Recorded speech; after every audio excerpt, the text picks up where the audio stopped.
the most infamous battle of the medieval age. The most famous army in English history. Henry V's immortal band of brothers. It's a battle victory, and the French are too scared to face Henry in battle again. A decade-long archaeological quest. A lost map, a lost castle, lost graves. The mysteries which surround the Battle of Agincourt. The medieval world, the 5th to the 15th century. Tim Sutherland is one of Britain's most experienced archaeologists. He and a team of specialists try to understand medieval life by exploring the realm of the medieval dead. We have a classic view of the storybook medieval life. We don't hear the stories about the common man trying to keep his family alive. In our stores there are hundreds, if not thousands, of skeletons. Archaeologically speaking, we can now focus in on the medieval dead people. You're looking for clues in the skeleton all the time. And you couldn't help almost look through their eyes thinking, what did they see? How did they die?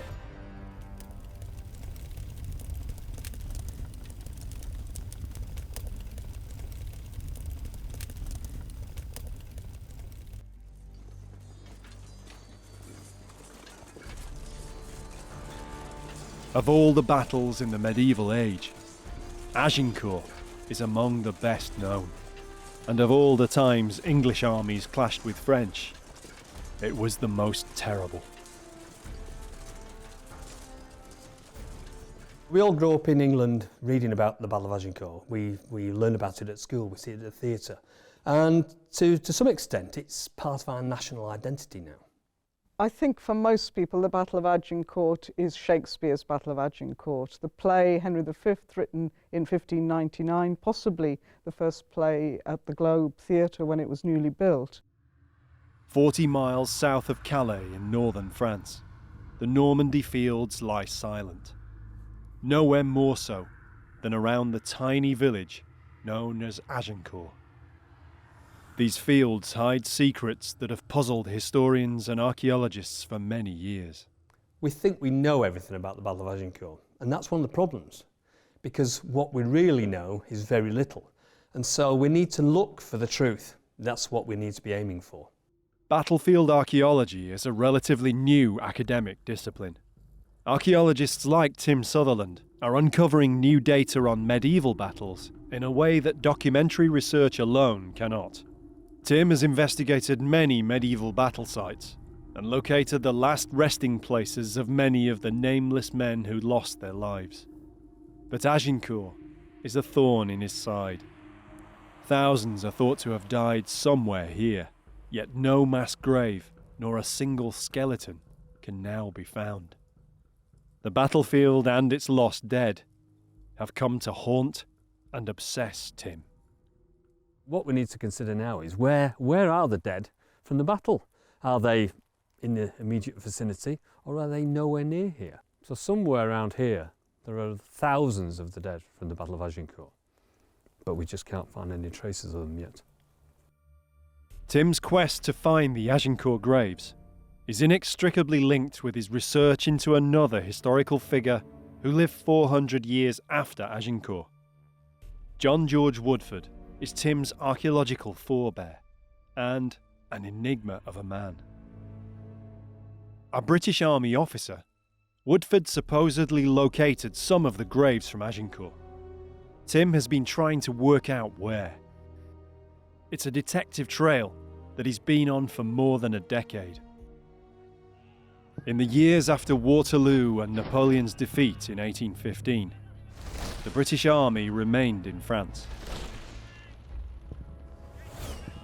There was no more fighting to be done, and so instead, Woodford could turn his attention to his passion for antiquities and history.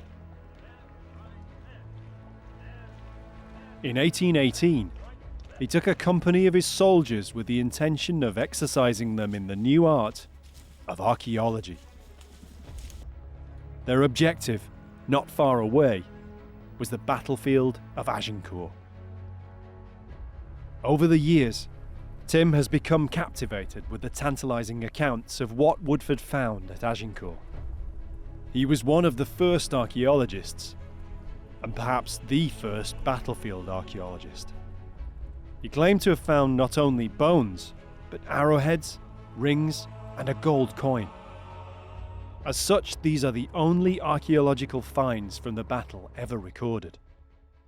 The problem is, where did he find them? After a long search, Tim has found some of the letters and the sketches Woodford made of the finds. But the trail ran dry, as the key papers were thought to have been lost in a fire. Now he's found that some of the Woodford collection may have survived. To investigate, he heads north. Woodford lived out his days in the Lake District.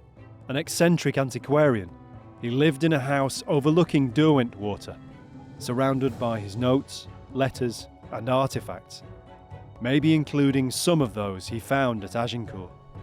But when he died, it was all split up, and much of it was lost. Tim has found that part of this scattered material has come to light in Keswick Museum in Cumbria. Well, hopefully, we're going to examine one of Woodford's diaries, or his notebooks, and hopefully it will contain some information we're after concerning his excavations on the battlefield of Agincourt. At the time of his death in 1879, Woodford was a Major General, the last British officer still surviving from the Battle of Waterloo. He and his brother Alexander served in the British Army of the Duke of Wellington. Many of the letters and papers in the archive relate to this time in Woodford's life. It makes me wonder whether Woodford was as interested in Agincourt because he fought at Waterloo. This was his own personal huge battle. Waterloo meant a great deal, obviously, because he was English and they were victorious, but also he was there with his brother, part of his family, and then there's a sort of an anticlimax after anything major, but something the size of Waterloo, this battle, it must have been a massive anticlimax afterwards. And how do you fill your time after something like that that's taken over your whole life? And so what he does is he goes to visit another famous battlefield, which isn't far, and goes to Agincourt, starts to map the terrain, make a grand plan. Then he actually gets permission to carry out an excavation on the site of the battlefield, and he's very successful. He finds a mass grave and he finds artifacts related to the battle in the mass grave. The map, the finds, all enticing. But up to now, Tim hasn't been able to find the all-important evidence. Can these notebooks reveal a clue? This is his private notebook. He's not expecting it to be published. In his day, he was almost unique. He was walking around doing what I would consider battlefield archaeology. He was going to certain sites and he was recording what he saw and what was there to record, including carrying out small excavations. And at Agincourt, this is crucial because in 1818, this is one of the first times this ever happens, and he's on record as happening. All the little key elements that we need to pinpoint his excavations at Agincourt are just not here yet. I've still not found them. And maybe they just don't exist any longer. There's definitely a page missing because it starts in the middle of a sentence, which means that this is not all the original book. How much is missing? That's the crucial thing.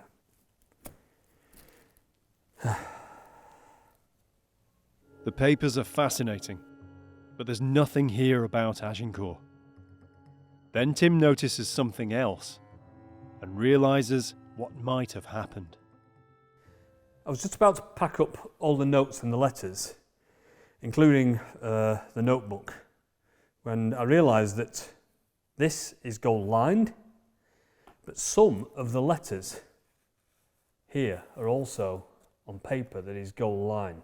And you can see that this has been taken from a notebook. And I've seen this paper before. This paper is the exact same paper that John Woodford wrote to his brother in February 1818. So it was from a notebook identical to this that he removed the paper, wrote a letter to his brother. Now, one would assume that that notebook is the one that he was using during the excavations.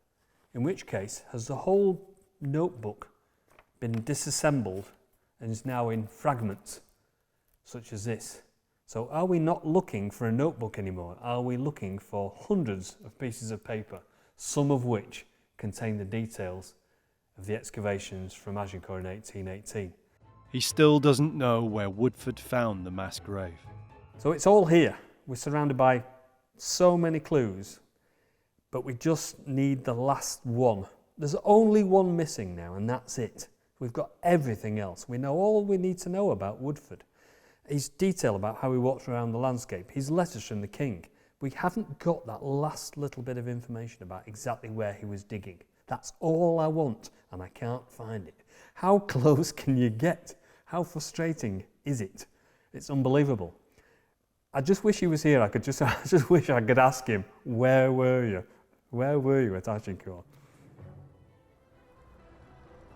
There's no magic X to mark the spot, so Tim goes back to where he started, reading Woodford's notes and the letters home about his excavations at Agincourt.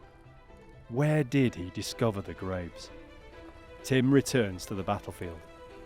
Using all his experience as an archaeologist, he has a hunch as to where Woodford made the finds. As part of his work in 1818, Woodford drew a map showing his interpretation of how the English and French battle lines may have fitted into the landscape. Of course, it doesn't show the exact site of his excavations, but it does show the site of the calvaire, traditionally where the French dead are commemorated, and where Tim excavated in 2007. All the surrounding fields Tim has surveyed, either with metal detecting or geophysics. Nothing relating to the battle, or even hardly to the medieval period, was found. Only one field remains. It's right next to the calvaire enclosure. Could it be in this field, not the calvaire itself, where the graves lie? So we're in the field to the south of the calvaire, which lies behind us there, and we're in the field that's officially never been ploughed.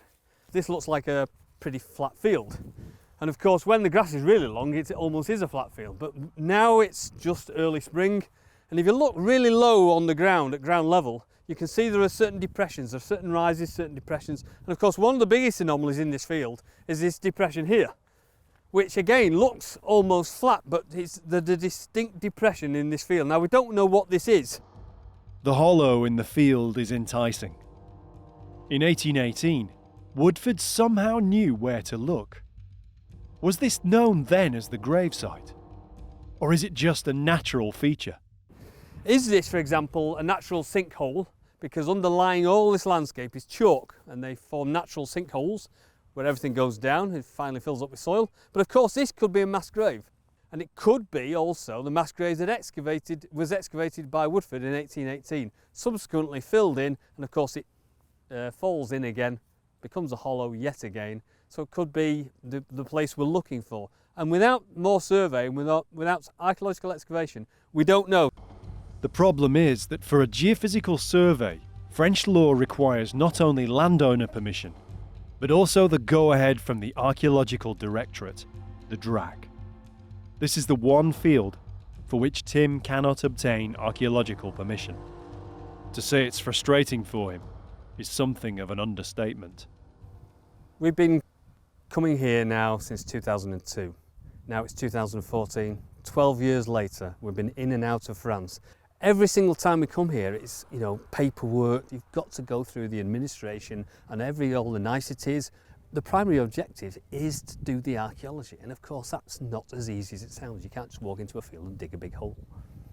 Tim remains the only archaeologist since Woodford, 200 years ago, to conduct serious work here. And all this in the run-up to the 600th anniversary of the battle in 2015.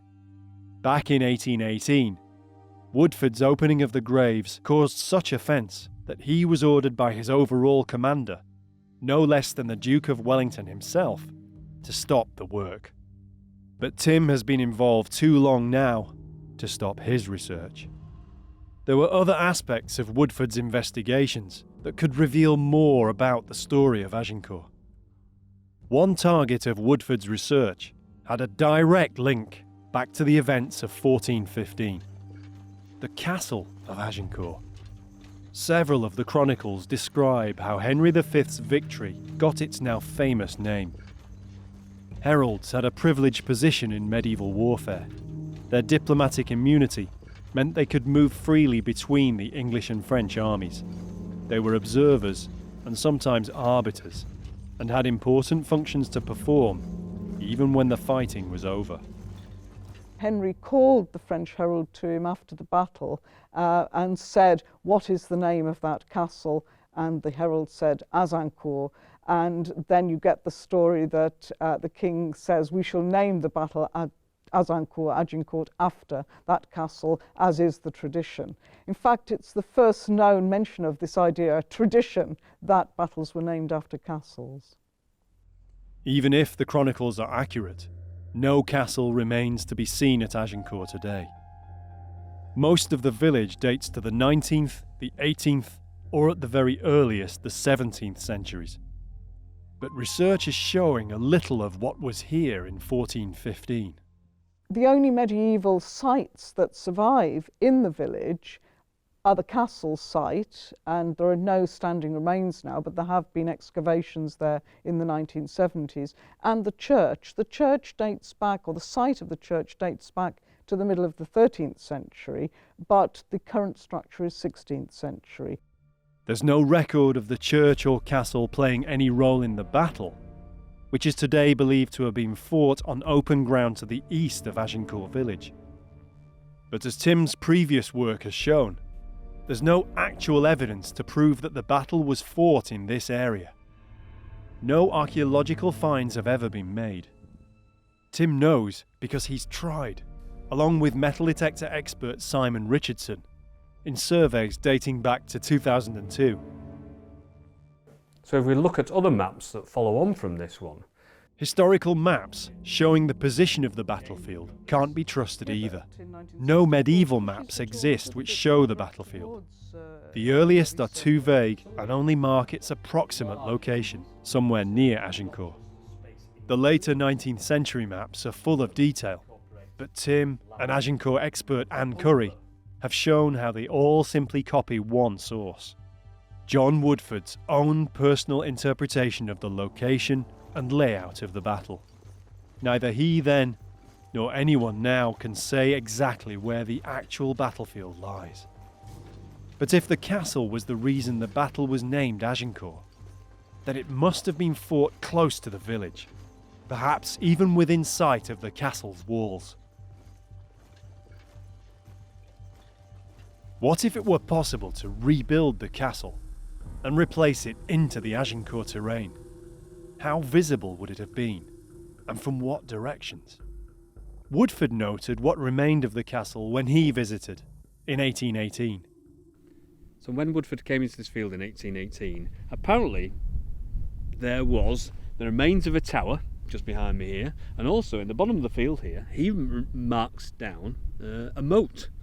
Now, whether it was a real moat or not, I don't know, because it was unlikely to be a moat that surrounded this hill, because the back of the hill is significantly higher than the front. And that's gone now. So, of course, we can't see any of that, but it's presumably something that existed of the castle when Woodford walked into this field in 1818. Now it's just a grassy field. But to the trained eye, there are traces of archaeology here. There's obviously something inside the hillside there, which makes me believe that there's something like a structure, something that stops the grass from growing and gets the moisture away from that area. But other places are very lush green grass, where there's obviously, definitely hollows in the ground, and there's moisture content there, and it means there's something wet. So of course down here we'd expect that, that's where the moat used to be. And up there we'd expect less of it, which is just exactly what happens where the grass is shorter and where there's less moisture on the hill where the castle used to be.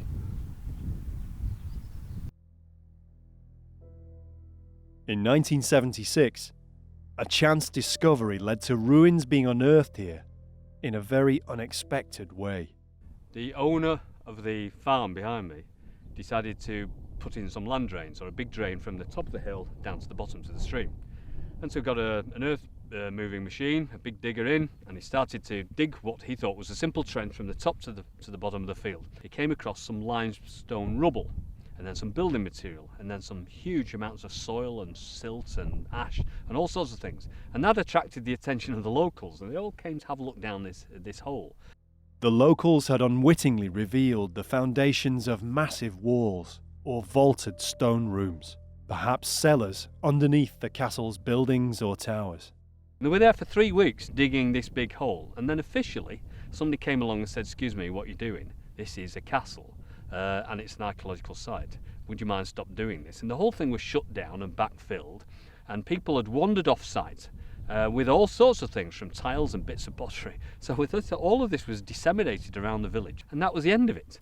After almost 40 years, all that's left is a slight scar on the hillside where the excavation took place. Nothing can be seen above the ground, but what about below? On the flat area on top of the castle hill are the modern farm buildings. One of the barns is hundreds of years old.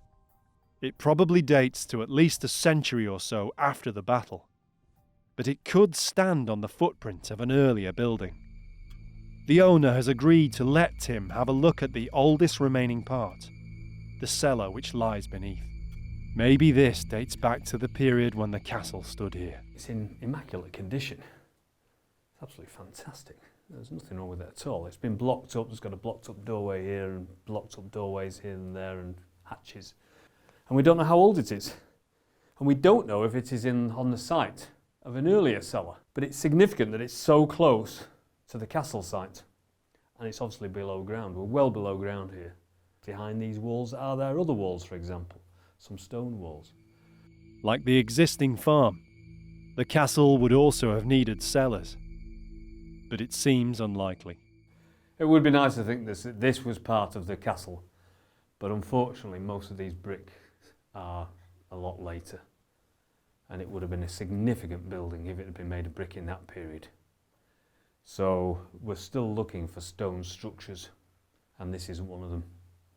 So although it was quite exciting to be told that there's an old cellar down here, and then climb down into all this, that presumably very, very few people have seen for a long time, it's still much too late for the castle at Agincourt. But it's not too late for Woodford.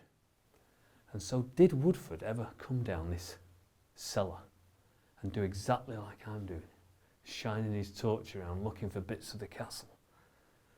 It's a nice thought that maybe he was here 200 years ago. As nothing medieval has survived, to get an idea of the castle, Tim will have to piece together what evidence he has. Analysis of existing photographs shows the remains of the castle's footprint. The ghostly contours show hidden against the modern slopes. These features are the piles of debris where once stood the medieval walls. When the castle was abandoned and fell derelict, much of the accessible stone was probably sold or robbed, leaving just the mounds of earth. An account describes the castle as being in ruins in the decades after the battle, though its defences once boasted several round towers. So what did the building look like?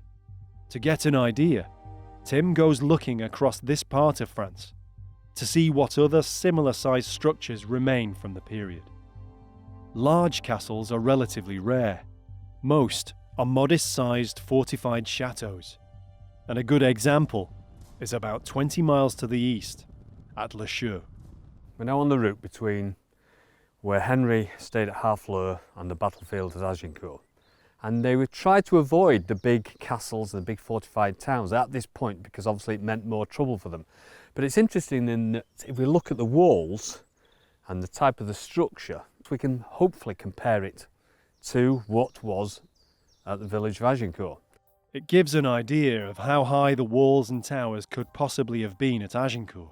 So even if the building was only on a modest scale, we can visualise the fact that it would have had stone round towers, would have had some sort of curtain wall. And so the scale would have been relatively impressive in terms of the village, but we don't know how big or grand it was in the greater scheme of things. And that's one of the things that we're interested in. Even a small castle could have been seen for miles on this terrain. So, for it to be visible from the battlefield, then it could have lain in any direction. Again, Tim goes back to Woodford's research. Is it possible that he missed something? He's found a clue, just a shred, but it's tantalising. As well as digging in the ground, Woodford also spoke to the villagers of Agincourt, recording stories relating to the battle, handed down over generations. They're impossible now to prove or disprove, but they do offer fascinating insights into where the battle might really have been fought. At that time, it would have been really important for Woodford to tap into the local folklore, to find out what they believed about their environment and how their fathers, their grandfathers had grown up in that environment, and also the stories they would have told each other.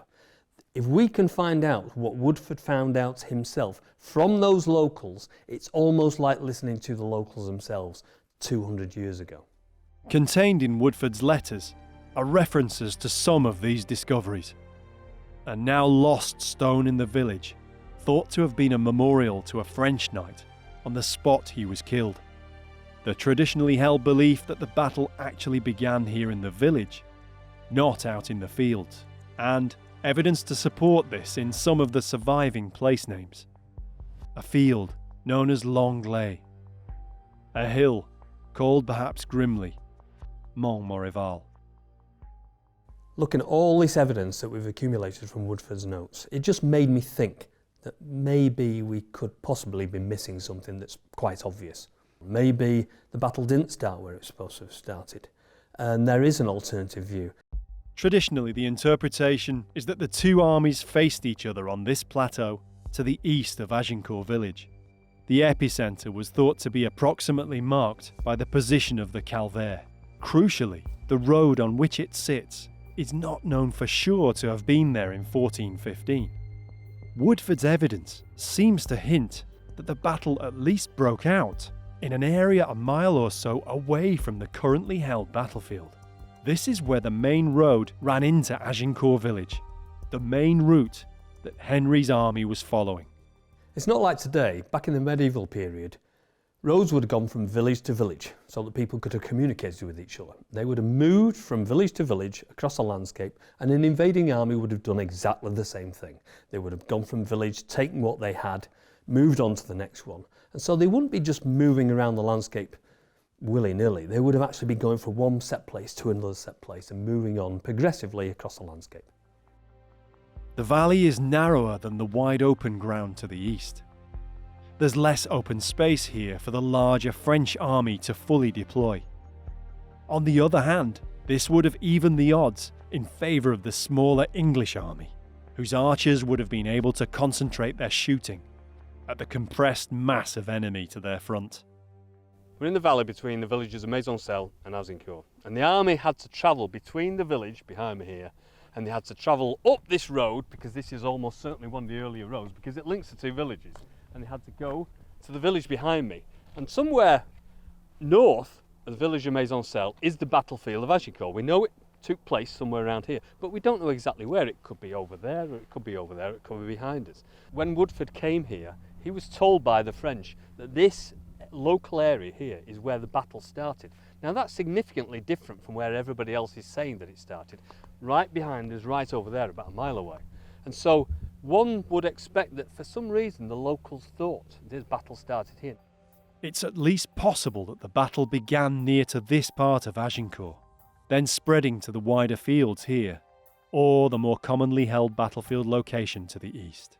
I think one thing to bear in mind is that there is still no archaeological evidence of the Battle of Agincourt, and that's really important, because without that everything is conjecture. We're looking at local legend, folklore, little bits of history. Basically it could be anywhere, and it's the archaeological evidence that will finally tie it down or nail it down to a very specific spot in this landscape.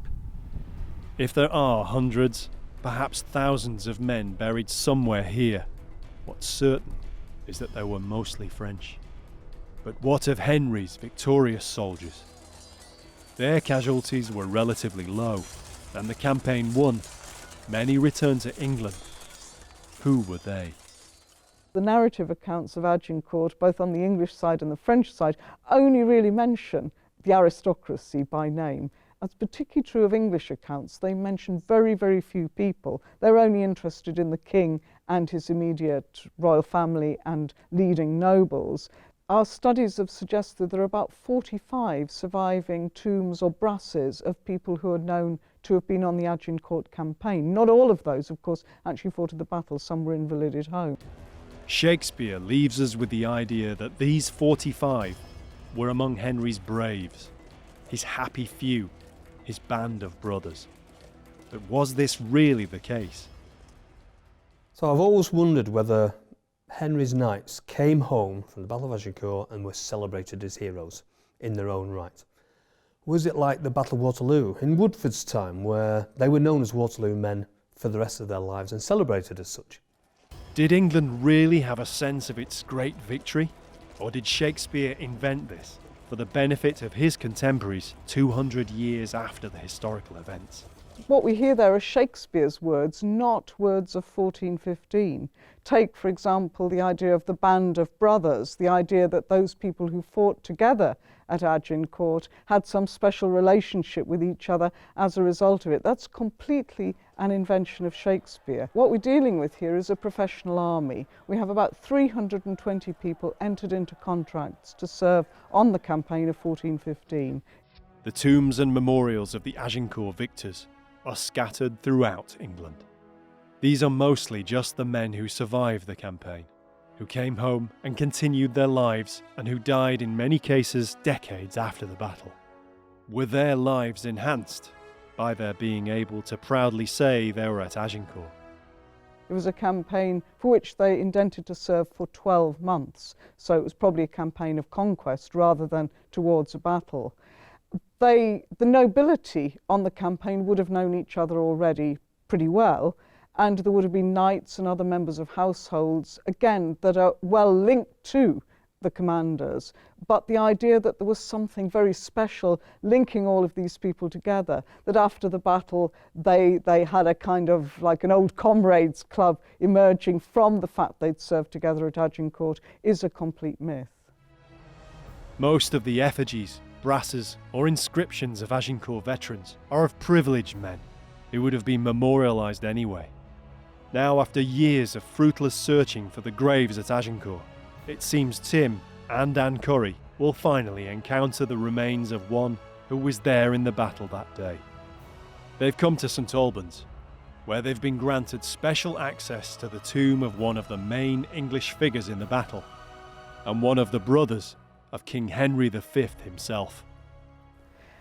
Henry set off in 1415 with two brothers with him, his next eldest brother Thomas Duke of Clarence, who was invalided home with dysentery from Harfleur, and his youngest brother Humphrey Duke of Gloucester, and he is with him at the battle. Humphrey Duke of Gloucester was 25 years old at the time of the battle. He lacked fighting experience and was perhaps eager to prove himself. You've got to bear in mind that these are the aristocracy. They'd have trained in the use of arms from an early age, the use of the horse, all of that kind of thing. Maybe he participated in the foot joust, various other activities of that sort, and he would have been closely linked to his brother. Unusually, Humphrey's bones today aren't buried or sealed away. The coffin is in an open vault just beneath the shrine of St Alban himself. Right, so apparently he's down here. Yeah. So he's not exactly under the tomb, but this is apparently a modern reconstruction of the entrance. Oh yes, quite a long way down. Yeah. Shall I go first? Mm-hmm. Should be interesting. Well, after you, I think, Tim. Thank you very much. I'll my slightly larger feet. These are very worn. In fact, Well, I guess a lot of people came into here in the 18th and 19th centuries when they had the coffin open. The tomb lay lost and undisturbed for over 2.5 centuries before this concealed staircase was rediscovered by accident. so this tomb was prepared for Humphrey. It was indeed. He died at Bury St Edmunds, and he was brought from there after being disembowelled and embalmed, brought from there and buried in here on the 4th of March, 1447. Some people, of course, think that he was murdered at Bury St Edmunds. He'd been arrested for treason and died a few days later. In the decades after Agincourt, Humphrey had become embroiled in the factionalism of the early years of the Wars of the Roses.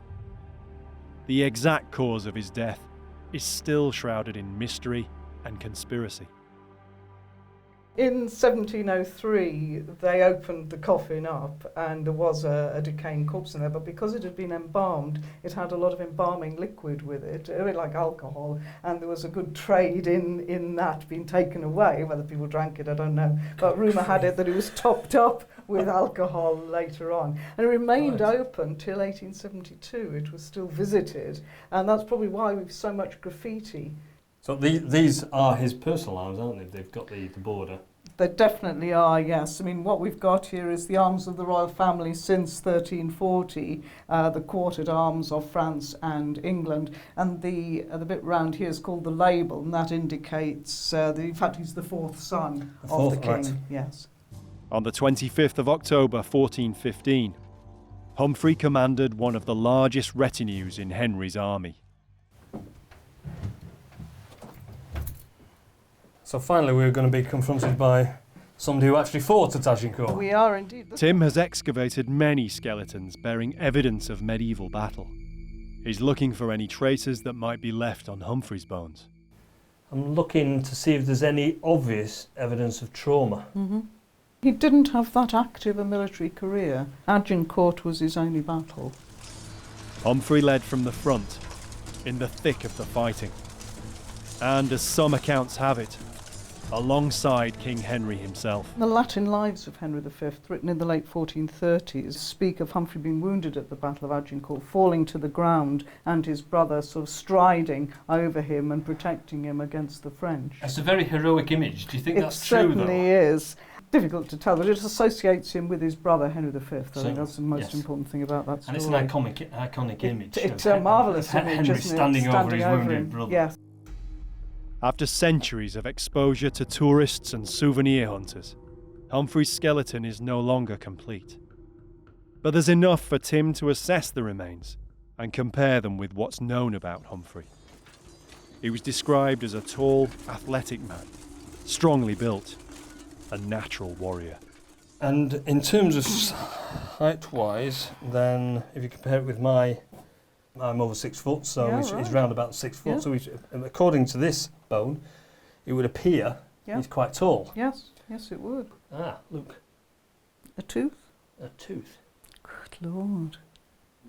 So there is a tooth. Oh, you can get all sorts of information from a tooth. Right. Well, that's his, in fact, a right arm, upper arm. So again, it's going here. And if you compare it with mine, again, It's a little bit shorter, possibly. No, I don't know. Very similar. Yeah. So again, it suggests he's 6 foot, 6 foot plus, or maybe just around 6 foot. Very robust. No, pretty good. No sign. No obvious sign of all, no. ebonation on it. No. And there he is. Gosh. Most of the finer bones at the base of the skull have gone. Obviously the areas around the ears have been damaged. The zygomatic arches have gone on either side. Unfortunately, there's nothing left now of the facial bones, but there's more evidence of the strength and athleticism of the man, even though he was in his 5th decade at the time of his death. Feels odd picking up the head of somebody you know who it was. This again is quite a good indicator of a robust muscle on the back of the neck. On the back, yes. So it's very pronounced there. Yes. And the bigger the neck muscles, the more this ridge is pronounced. There's nothing weak about this at all. So the fact that we know something about this, we can start working backwards. So does this skeleton look like it should be 57? Yes, it does. Does he look tall, robust? Yeah, he does. Yes, he does. And so at the moment, I would say all this is not giving us any surprises, which is good news. It's rare enough to come this close to the bones of any well-known historical figure.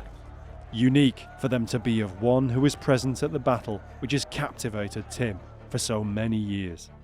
It's an unbelievable experience because obviously we've been talking about Agincourt. We've been far too long. for far too long. We've been walking the battlefield for probably far too long as well. Yes. We've been carrying out all sorts of work, but it's so rare to be able to look into the face of a person who was actually there on the day. I mean, this is so long ago. Amazing. Yes. We know where he was on the do. 25th of October in 1415. And we know he was in the main division with the king, not in the vanguard or the rear guard.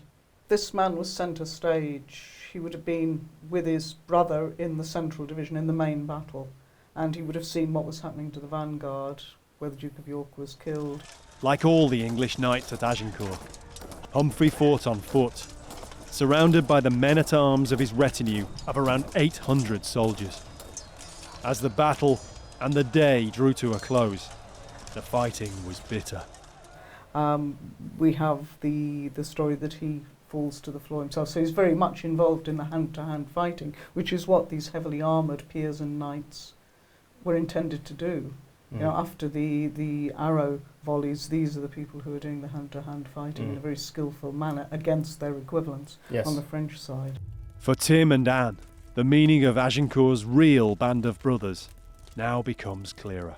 These are the two brothers that fought at Agincourt. We're talking about the band of brothers as the concept, but these are physical relatives. They are brothers to each other. I think this is the real band of brothers. As you know, I'm dismissive of the Shakespearean thing. It's really Shakespearean invention. Armies are very hierarchical. But here we have a real band of brothers. Humphrey, Duke of Gloucester, and his brother, the king, fought alongside each other at the battle. Henry protected his brother when he fell. They discussed the battle in advance. They fought together. They enjoyed the benefits of victory afterwards. Humphrey fought alongside Henry on subsequent campaigns. Really, this is a very, very important link, I think. These are brothers in arms, brothers fighting together and winning the Battle of Agincourt. These were violent times. Henry and his brothers were born into leadership. Family, the dynasty was all. Agincourt may have been fought while his army was trying to escape, but overall, the campaign was far from defensive. The English were the invaders. I think what I'd like to recall is the fact that the English really had no right to be there. We've got never to forget that Henry V was an aggressor. He didn't really have a claim to the north of France. Maybe he had a claim to Gascony, but it was an invasion. It was a war of aggression. Quite often, he is portrayed as a hero. In fact, maybe we should see him as an aggressor. The other thing we should bear in mind is the English and the French were enemies for many centuries. 1904, the Entente Cordiale, and then the First World War brought them together. And now we have a Europe that is peaceful because of the effects essentially of the First and Second World Wars. Maybe we should look back without too much idea of the heroism and the colourful nature of medieval warfare, but regard it as warfare and quite a serious thing that we should condemn as much as we condemn modern warfare.